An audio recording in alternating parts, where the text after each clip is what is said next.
So yan guys, what's up mga katikman? So another day, another food vlog tayo mga idol.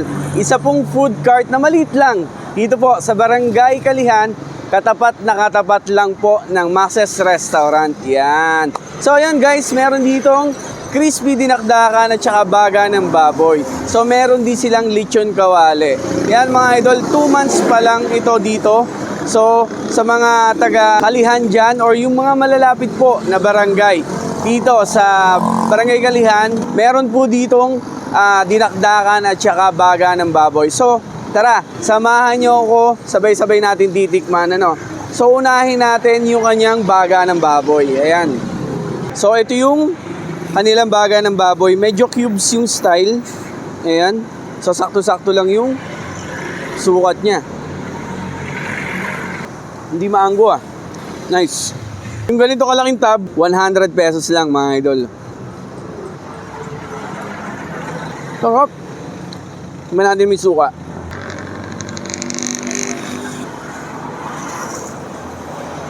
Wow. Sarap. Meron din silang lechon kawali. Ayan. Malutong.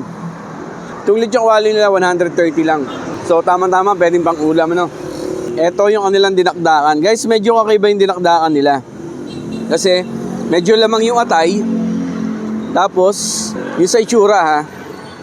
So, tikman natin yung mismong dinakdakan niya. Malutong yung baboy.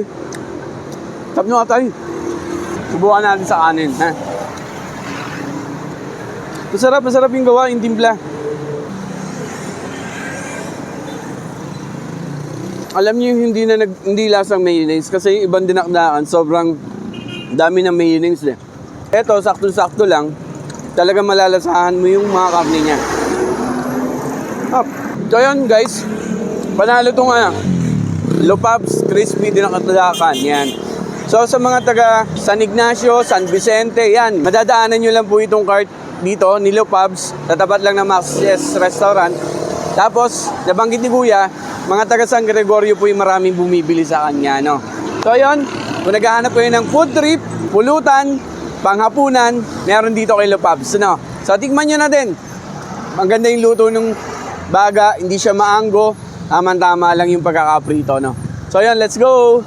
Yung katabi dito ni Lopabs, so, may tricycle dito, nangingi si Kuya. So, yun, shoutout natin, kapitbahay ni Lopabs. So, dikitan natin ng sticker yung tricycle ni Bossing, no? Sir, saan mo gusto? Sir, dito na lang, sir. Yan, dito po. Hindi kaya marangan kayo, sir? Hindi yan, no? Dito na lang sa bandang dulo. Yan. Yun, sir. Ingat po lagi sa biyahe, ha? Salamat, Thank you po. salamat. Thank you po, thank you.